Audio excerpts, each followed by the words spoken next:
नमस्कार, आपण पाहत आहात एबीपी मराठी. सत्य हीच आमची ओळख. लवकरच पालकमंत्र्यांची घोषणा होईल. आमचं अंतिम चरणामध्ये आहे, लवकर होईल. सर, बीड प्रकरणी नव्हते त्यामुळे त्यांनी राजीनामा दिला का, अशा प्रकारची चर्चा सुरू झालेली आहे. बीड प्रकरणी आता कारवाईची मकोकाची मागणी होती, ती झाली. आता कुठेतरी तपास नीट होऊ दिलं पाहिजे, राजकारण बंद झालं पाहिजे. 100% जर तपास यंत्रणांना आपण नीट तपास करू दिला नाही आणि सगळ्या गोष्टी या तपास यंत्रणा रोज बाहेर सांगू शकत नाही. तपासामध्ये अनेक गोष्टी गोपनीय ठेवूनच त्याचा तपास केला जातो. त्यामुळे मला असं वाटतं की आता कुठल्याही प्रकारे तपास यंत्रणांवर दबाव न आणता त्यांना काम करू दिलं पाहिजे. मी एवढं निश्चितपणे आश्वस्त करतो की कुठल्याही परिस्थितीमध्ये कुठल्याही दोषी व्यक्तीला सोडलं जाणार नाही. तपास यंत्रणा योग्य प्रकारे काम करतील.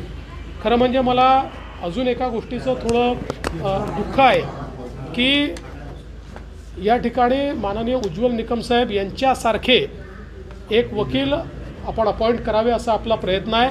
त्यांना आम्ही विनंती देखील केलेली आहे, पण मला विश्वासात ते सकारात्मक निर्णय घेतील. पण त्यांनी मला बोलताना सांगितलं की विनाकारण मला नेमल्यानंतर काही लोक राजकारण करतात आणि त्याला राजकीय रंग देतात, हे मला योग्य वाटत नाही.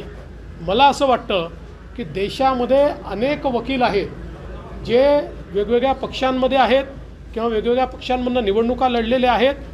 त्याचं राजकारण होत नाही, परंतु उज्ज्वल निकम साहेबांच्या नियुक्तीवर राजकारण करणं याचा अर्थ कुठेतरी गुन्हेगारांना मदत करण्यासारखा आहे.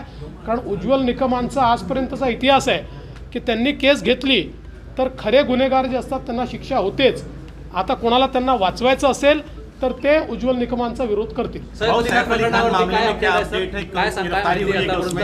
या संदर्भात जी माहिती आपल्याला पोलिसांनी दिलेली आहे त्याच्या पलीकडची माहिती आत्ता तरी नाही.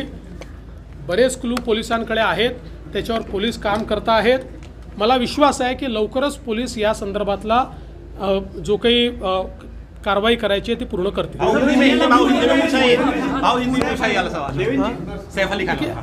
ऐसा है, उस मामले में पुलिस की तफ्तीश जारी है. पुलिस ने इसके बारे में आपको ब्रीफिंग भी दिया है. बहुत क्लूज पुलिस को मिले हैं. मुझे लगता है कि पुलिस जल्दी इस केस को झीरो डाउन करेगी. सत्य हीच आमची ओळख. आपण पाहत आहात एबीपी न्यूज मराठी.